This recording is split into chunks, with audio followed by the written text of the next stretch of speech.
Hola, bienvenidos al podcast de AWS en español, el cual está dedicado enteramente a hispanoparlantes. Juntos vamos a escuchar de los expertos de AWS, de implementación de soluciones, de mejores prácticas y anécdotas de clientes. Mi nombre es Rodrigo Asensio y soy tu anfitrión.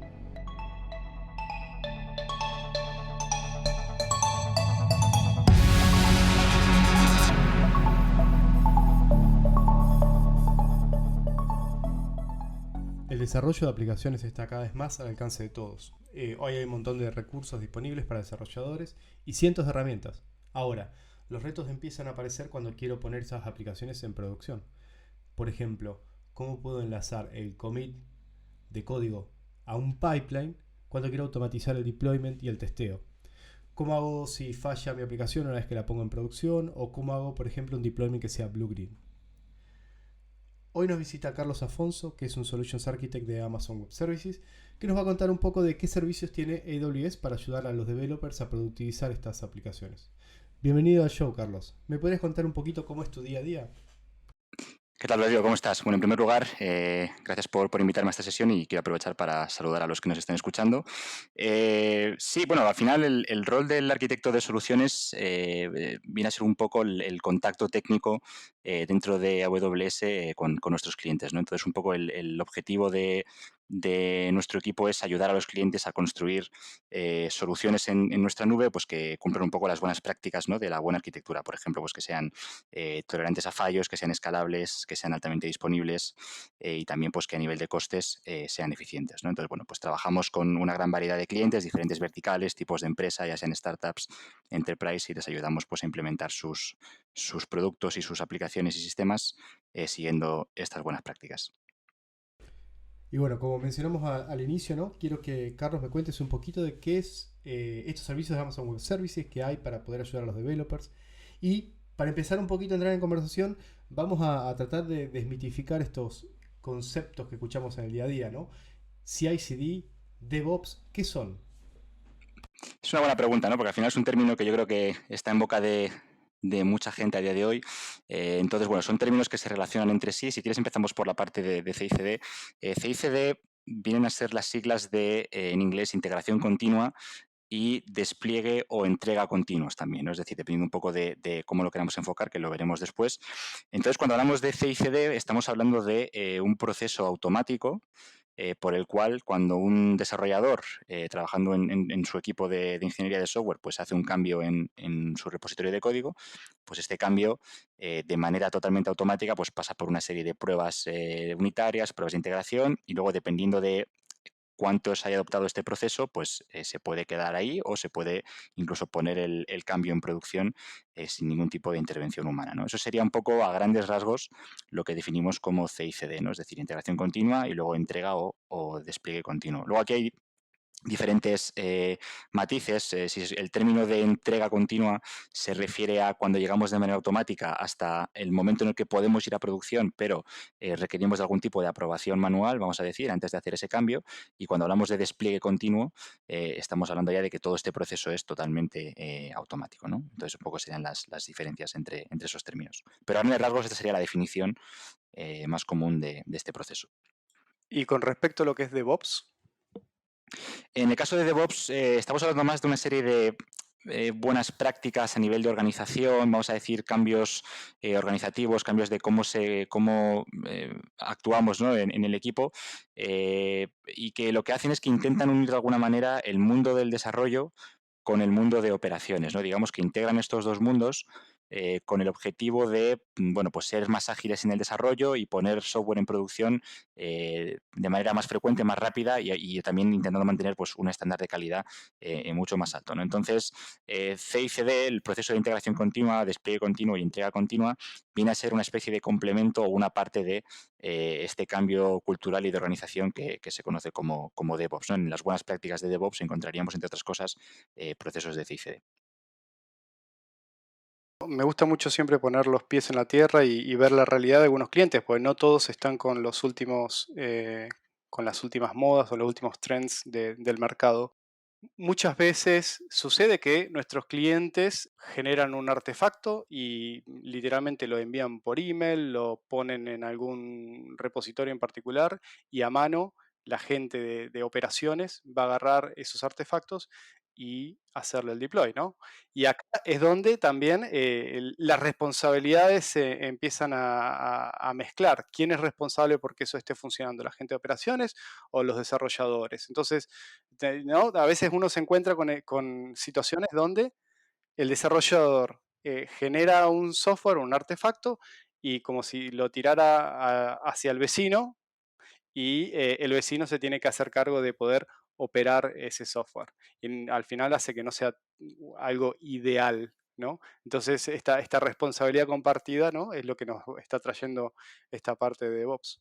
Eso es, de hecho, es un área donde suele haber mucha fricción, ¿no? Es decir, el equipo de desarrollo, una vez que ha terminado de implementar la característica que sea, una vez que ya lo sube al repositorio, digamos que de alguna manera se desentendía de eso, y la responsabilidad de ponerlo en producción y de operarlo era del equipo de operaciones o de los sysadmins, por así decirlo, ¿no? Entonces, en este caso, digamos que las responsabilidades se solapan un poco y, de hecho, una de las prácticas o de las, vamos a decir, formas de trabajar a nivel cultural en la empresa cuando se implanta DevOps es lo que se conoce como el you build it, you run it, que viene a decir algo así como que tú lo construyes, tú lo pones en producción y lo mantienes también, ¿no? Entonces, también digamos que cuando te pones un poco en la piel del desarrollador, cuando sabes que tú te vas a tener que encargar de responder a incidencias en producción por tu código, digamos que tienes más cuidado, ¿no? Y de alguna manera también te aseguras de que la calidad del código sea más alta porque te va a afectar a ti de alguna manera, ¿no?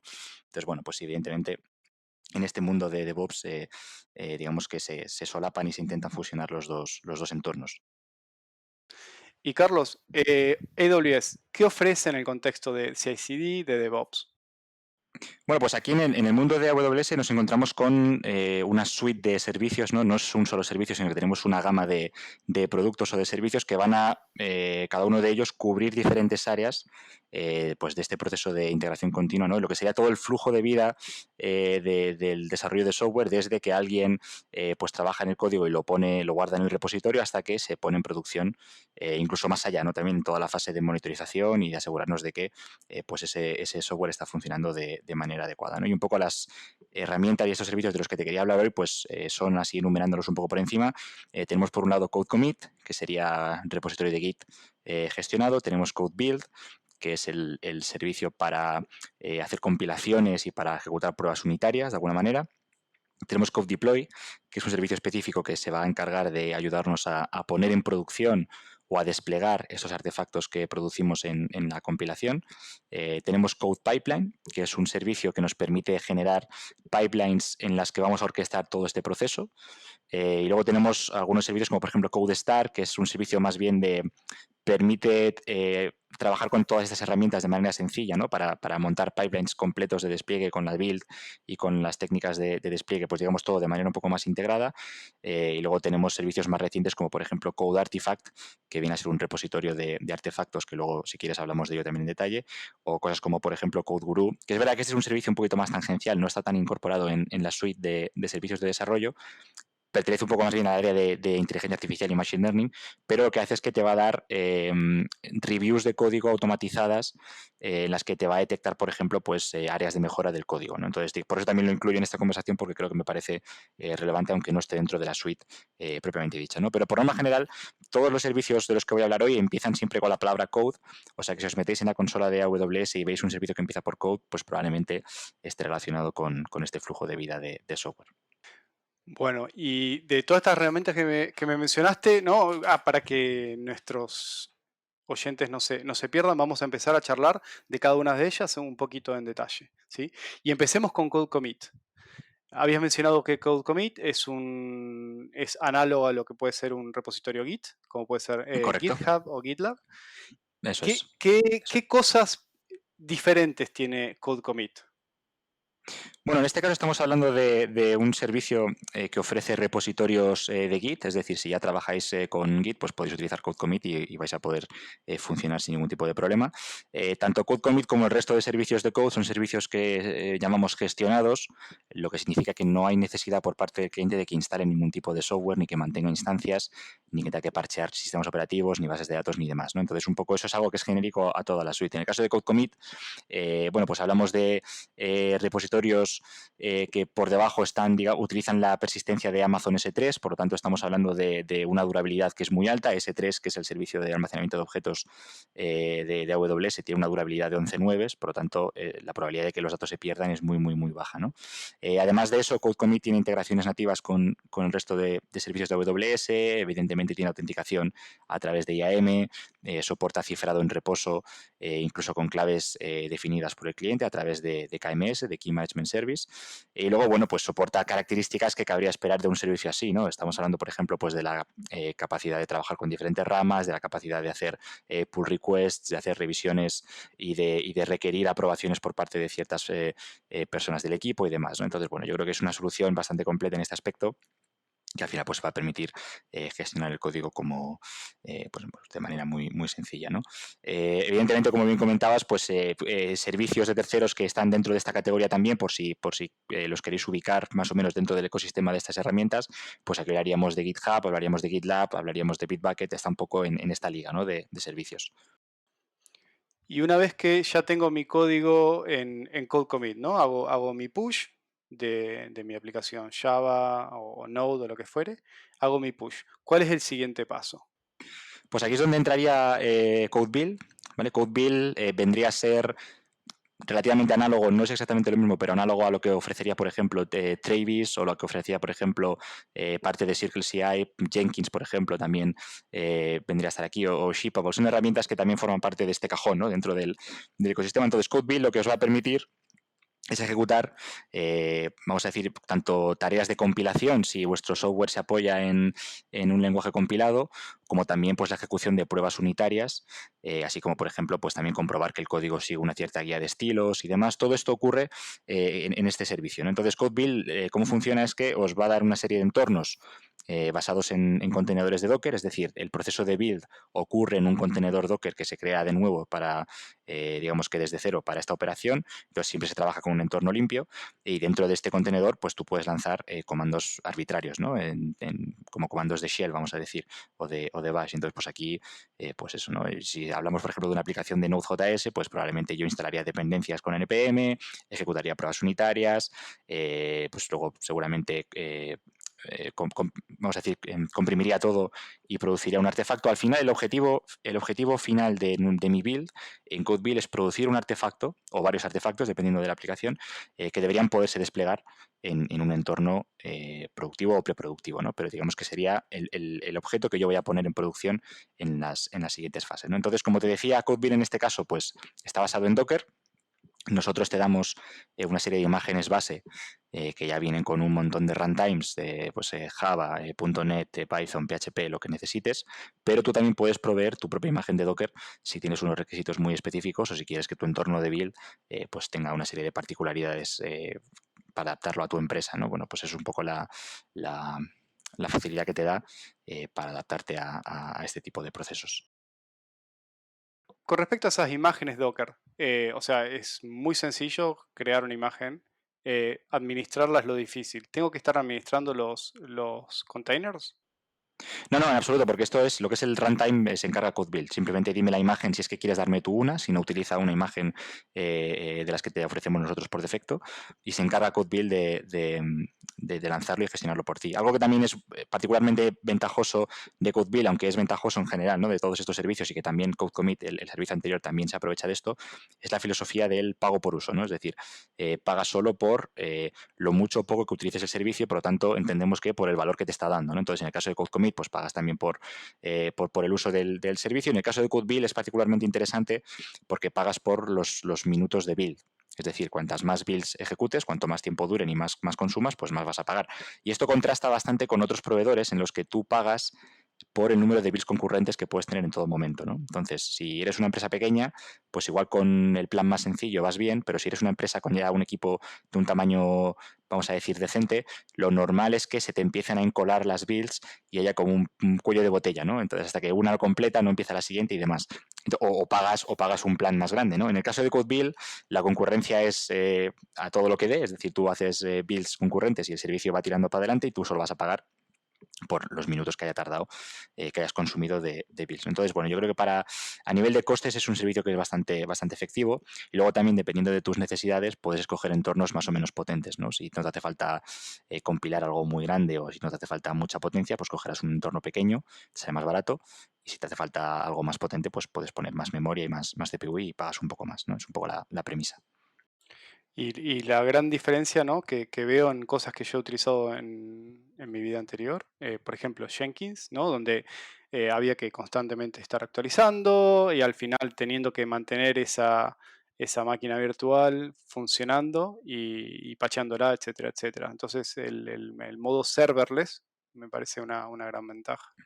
Sí, es habitual. Tenemos muchos clientes que vienen de Jenkins. A lo mejor están muy acostumbrados a trabajar con Jenkins, pero el engorro más grande que tienen ellos es que lo que tú dices, ¿no? Pues tienen que estar continuamente monitorizando que las máquinas estén arriba, que no se caigan, hay que parchearlas y demás, ¿no? Entonces, llega un momento en que al final pues, se puede convertir bastante engorroso, y dice, mira, me voy a algo como CodeBuild, que es mucho más fácil de utilizar y me quito de problemas, ¿no? Yo creo que es el valor añadido tanto de CodeBuild como del resto de servicios, ¿no? Pero en especial de CodeBuild en este caso.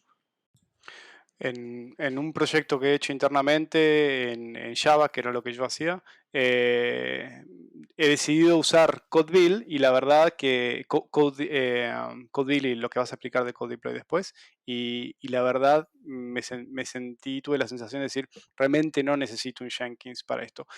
Jenkins al final lo que te va a dar es un control absoluto de todos los detalles, pero en la gran mayoría de los casos,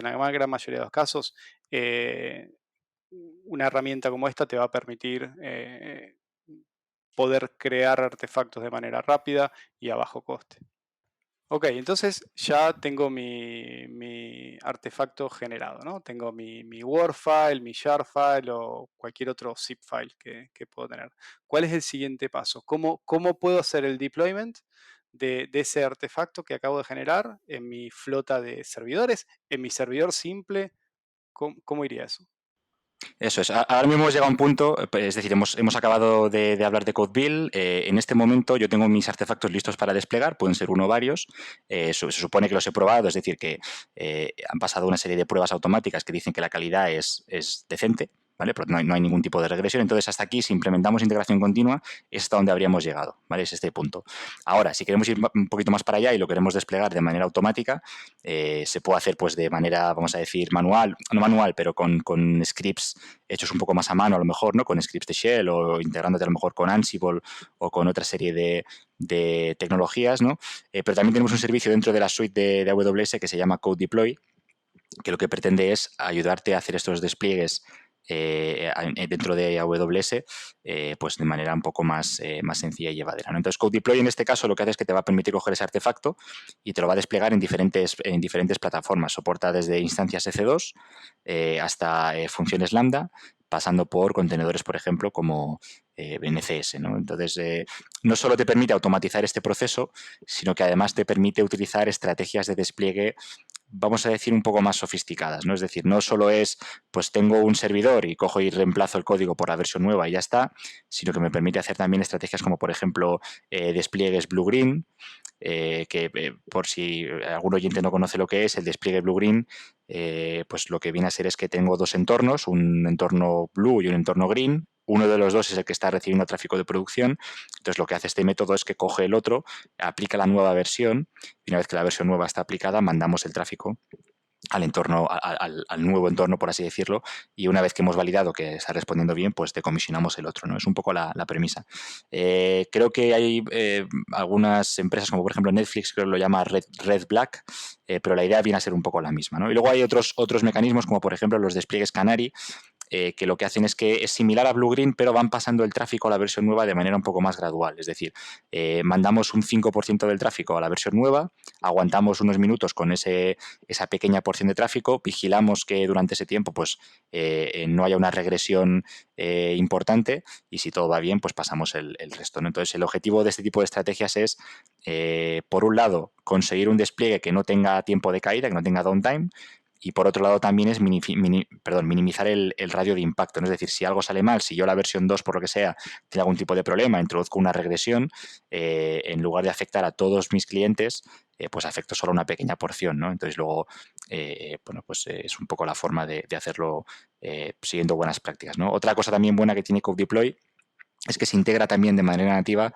con procesos de rollback automáticos, ¿no? Es decir, yo tengo, por ejemplo, nuestro servicio de CloudWatch, que es el servicio de métricas y de monitorización y alarmas. Yo puedo poner una alarma de CloudWatch, vamos a decir, por el tiempo de latencia del balanceador, y si en la nueva versión esa latencia se dispara, automáticamente Code Deploy volverá a la versión anterior de manera muy sencilla y rápida, ¿no? De esa manera aborto el despliegue sin prácticamente tener que intervenir el equipo de operaciones o de desarrolladores, ¿no? Entonces, Code Deploy, como digo, pues va a soportar diferentes plataformas de despliegue, y yo creo que es una opción muy buena tanto si utilizáis el resto de servicios de Code como si no, apoyarse en Code Deploy para hacer estos despliegues de manera fácil y rápida es bastante interesante.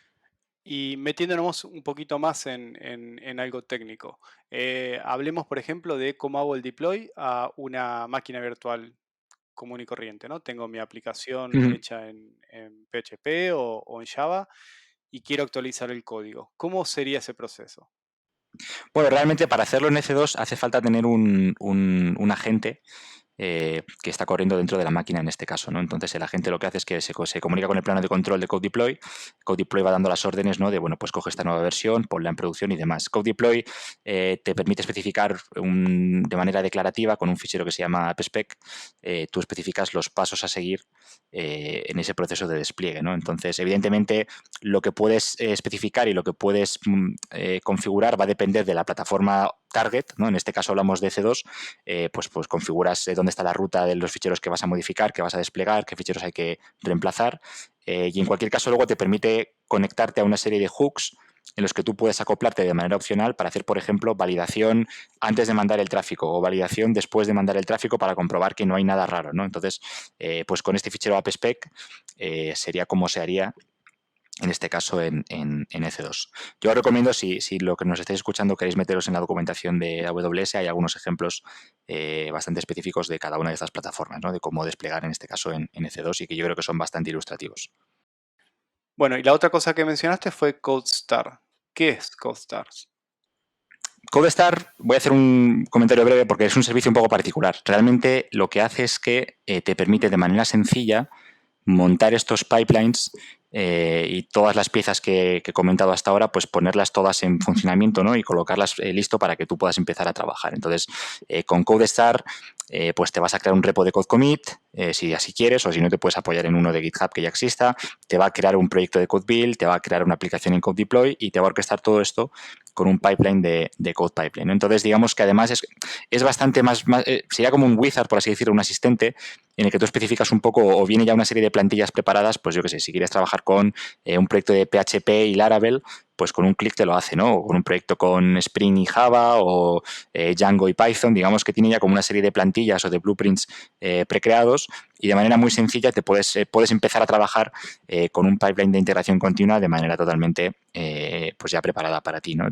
También lo podrías hacer a mano, evidentemente, montando todas estas piezas por separado, pero si estás empezando, CodeStar es una buena idea para hacerlo de manera muy sencilla y luego a partir de ahí empezar a customizar eso como quieras.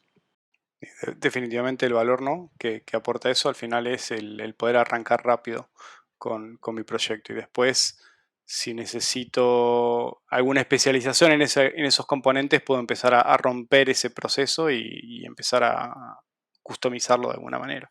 Eso es. Bueno, y me habías comentado acerca de Code Artifact, por ejemplo. ¿Qué es lo que viene? ¿Cuáles son las nuevas cosas, nuevas novedades que ha tenido AWS últimamente con respecto al área de desarrollo y operaciones? Pues comentabas Code Artifact, es una de ellas, ¿no? De hecho, Code Artifact es un servicio que ha salido en GA hace bastante poco, hace unas semanas. En este caso, la propuesta de Code Artifact es muy sencilla, pero es algo que los clientes también llevaban mucho tiempo pidiendo. Y en este caso estamos hablando de un servicio que también totalmente gestionado, pues proporciona repositorios privados para almacenar artefactos que producimos en nuestro ciclo de vida de desarrollo de software, ¿no? En este caso, pues hablamos, por ejemplo, de paquetes de lo que soportamos a día de hoy. Estamos hablando de paquetes de Java, ¿no? Como repositorios de Maven, por ejemplo, o de Gradle, o también soportamos repositorios de NPM, soportamos también paquetes de Python, ¿no? Con, por ejemplo, con el repositorio de PyPy. Entonces, un poco la idea de Code Artifact es de esta manera totalmente gestionada, pues dar cabida a estos artefactos y los alojamos de manera privada y segura para que el cliente los utilice, ¿no? Entonces, pues es habitual que un cliente que tiene una organización en AWS, pues los diferentes equipos construyen código, y si algunos de estos artefactos pues es para que se reutilice por otros equipos, como librerías compartidas, por ejemplo, pues Code Artifact es un buen lugar en el que almacenarlos para que se consuman de manera privada, segura, con total trazabilidad y con las medidas que se espera de un servicio privado así, ¿no? Como digo, ahora mismo soportamos Python, soportamos Java y soportamos Node.js. Es de esperar que en el futuro, pues a medida de que los clientes nos vayan diciendo lo que necesiten y lo que quieren, pues de que vayamos incorporando nuevos lenguajes también. ¿Y qué productos del mercado o proyectos open source están disponibles con esta funcionalidad? Sí, Code Artifact aquí encajaría, por ejemplo, dentro de la categoría de pues, los productos como, por ejemplo, Artifactory de JFrog, o también Nexus, ¿no? Son productos que nuestros clientes utilizan de manera habitual. Bueno, pues Code Artifact sería una alternativa, como digo, a estos servicios. Yo creo que aquí la ventaja de Code Artifact sobre todo es el coste, ¿no? Es muy eficiente en costes, además de que es totalmente gestionado y altamente disponible por diseño y demás. Yo creo que tiene muchísima ventaja en cuanto al coste, porque estos productos normalmente suelen ser caros en cuanto a licencias, y en este caso Code Artifact yo creo que el modelo de coste es bastante más eficiente. Entonces yo creo que animo a los oyentes a que lo exploren, porque puede ser muy interesante para ellos. Y contame, ¿qué es esto de CodeGuru?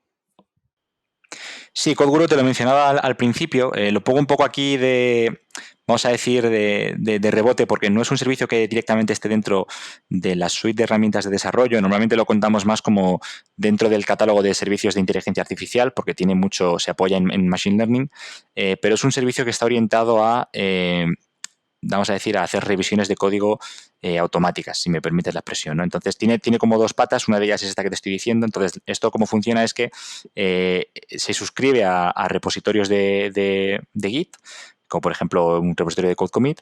Cuando alguien hace un pull request, lo que hace CodeGuru es que va a inspeccionar los cambios y va a darte recomendaciones de ciertas cosas que se pueden mejorar en ese código, pues no sé, por ejemplo, para evitar código que pueda estar sujeto a condiciones de carrera, usos de librerías que a lo mejor pues no sean óptimas, ¿no? Ese tipo de cosas.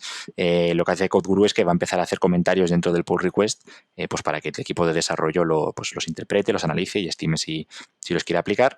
Y esto, como digo, pues se apoya en técnicas de Machine Learning, ¿no? Por eso CodeGuru encaja más bien dentro del servicio de AI. Y luego también otra parte que tiene CodeGuru es la parte del profiling, es decir, una vez que el código ya está en producción, yo puedo instrumentalizar este código, y CodeGuru pues me va a dar una serie de análisis en cuanto a latencias y tiempos de ejecución, dónde está esperando el código, en qué partes está el código ejecutándose más tiempo y demás, ¿no? Entonces, bueno, pues con esas dos partes la idea es tener una mayor confianza de, pues que el código que estamos desplegando realmente es de alta calidad y no va a causar problemas. ¿Y en qué se diferencia, por ejemplo, el producto típico que yo he utilizado en el pasado era SonarQube, ¿no? Donde hacía un linting, un check de lo que era el estilo, ciertas prácticas. ¿En qué se diferencia este tipo de software basado en reglas con CodeGuru? Bueno, en el caso de CodeGuru, yo creo que su característica principal es que está basado en técnicas de Machine Learning, ¿no? Entonces yo creo que es de esperar que la precisión y los insights que proporcione sean de una calidad bastante alta. De hecho, yo he visto, ahora mismo se soporta Java como lenguaje en la parte de análisis de código. Yo he visto las recomendaciones que da y la verdad es que son bastante sofisticadas, ¿no? Es decir, él es capaz de, cazar ciertas, vamos a decir, estructuras de código que pueden ser no seguras, que, por ejemplo, en entornos códigos multihilo pueden ser que no son thread safe, o puede haber condiciones de carrera, puede haber, detecta, por ejemplo, usos de la librería de AWS donde a lo mejor se intenta llamar un bucket que puede que no exista, y todos yo creo que son insights que son bastante interesantes y que aportan bastante valor, ¿no? Entonces yo creo que es un punto bastante a favor. Luego también, pues igual, ¿no? Se sigue la filosofía del pago por uso. Entonces, pues dependiendo un poco de qué otros servicios vengas o de qué otras herramientas utilices, pues también puede ser interesante en términos de costes. ¿Y qué me puedes contar de la parte de infraestructura como código?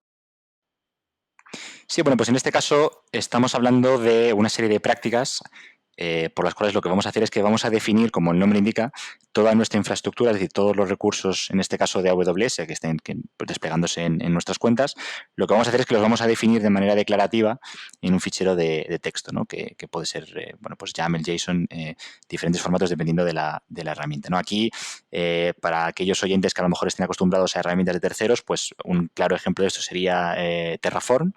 Y en el caso de AWS tenemos un servicio propio que se llama CloudFormation, que lo que va a permitir es, como decía, definir de manera declarativa los recursos de AWS en un fichero, ¿no? Entonces, las ventajas de esto es que yo, en primer lugar, pues puedo coger este fichero de texto, sea YAML o sea JSON, y lo puedo comitear a un repositorio de Git. Entonces yo tengo ya un control de versiones de mi propia infraestructura, la trato como si fuera código al final y puedo ver quién ha cambiado qué, puedo revertir a una versión anterior y demás.